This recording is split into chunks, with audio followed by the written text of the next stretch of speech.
Hello, I'm Delusion Dispeller, and as promised, I am back with another video. This video is about a type of damaged, dysfunctional child called, what they call it is an oral personality, or the spoiled child.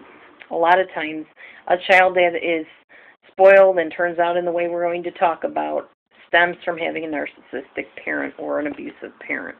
So let's continue on with the spoiled child. Okay. First of all, there is a gross underdevelopment of the ego in this type of child. They are the type of people that say, I want what I want, and I want it now, and I want it yesterday, and I want it how I want it, and I can't understand why you can't get it right and do what I want. They are very impulsive. They have an impulse disorder. They cannot wait. They blurt out things without thinking. They do things without caring how it's going to affect other people. They do whatever they want. If it feels good, they do it. They feel like they can't help it. A pedophile would be a really good example of this. He can't help but molest children, is what he'll tell you. And they're finding out in the brain cells of some of these people that is very true. They can't help it. When there is a dysfunction in the frontal lobe of the brain called the temporal lobe, there is an impulse disorder. I suffered from this for a while and was lashing out at a lot of people, and I can sincerely tell you, I could not stop myself. I went on medication for about 9 months. It healed that part of my brain amazingly. They had never seen that happen before, but it did, and God did. And I'm no longer on that medication. I don't need to be. I'm not impulsive. I don't have a disorder that makes me do things to hurt people or be mean to people. So if you have an impulse disorder, get the frontal lobe of your brain looked at. Get on some anticonvulsants. It could be a misfiring in your brain receptors like it was for me. There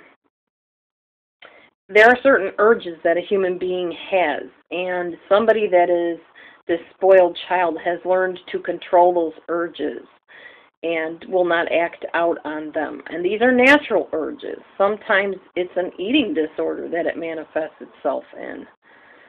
A child like this acts out. A lot of times it's diagnosed oppositional defiant disorder in a young child.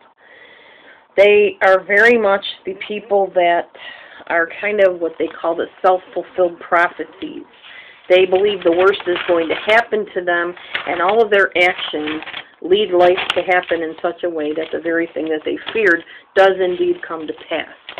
So if everybody's, well, not everybody, but if they feel everybody has left them all their life, they're going to do things to push people away and drive them bonkers so that the person leaves them, and then they'll say, well, see, you're just like the rest of them. Everybody leaves me, and you're no different. But yet they brought it about on themselves by their behaviors subconsciously. Okay, they have a great fear of abandonment at the same time of pushing people away and causing them to abandon them. They're very jealous. As I said, they have an underdeveloped ego. They're very full of revenge.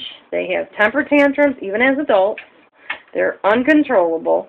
They have very low resilience to things, so they don't bounce back. If they feel insulted, they will lash out rather than forgive or just move on or ignore it.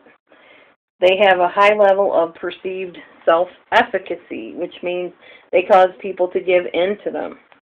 They're very manipulative. They're clingy, and then they act out at people. If it's an adult, he'll cheat, apologize, then grovel, then cheat again, then apologize, and it's an endless cycle, kind of like the alcoholic. Oh, I'm sorry I hit you. It'll never happen again. I'll quit drinking, I promise. And he doesn't quit drinking, so it just keeps on going. The cycle goes and goes and goes and continues on. They feel very disapproved of, which is one big fear of them, is that they'll be disapproved of or abandoned. Their abandonment issue is probably the really big thing that causes them problems. They'll make themselves stick out and be noticeable. They will use lust and promiscuity as a substitute for love. And the deep-seated root in all of this is that they feel worthless. So that is the oral personality or the spoiled child. stay tuned as I talk about next the hated child. As always, if you're being abused and if you're in a toxic situation, do not stay in the situation. Tell a safe person and get out of the situation if you can, but do it safely. And do not keep the secrets. Tell a safe person whatever's going on with you, because it's the things that are secret, that stay hidden, that are the most dangerous. Thanks for watching my channel. Keep the comments and questions coming. I always like to hear from you, and I will talk to you soon. Stay tuned for the next video. God bless you. Bye-bye.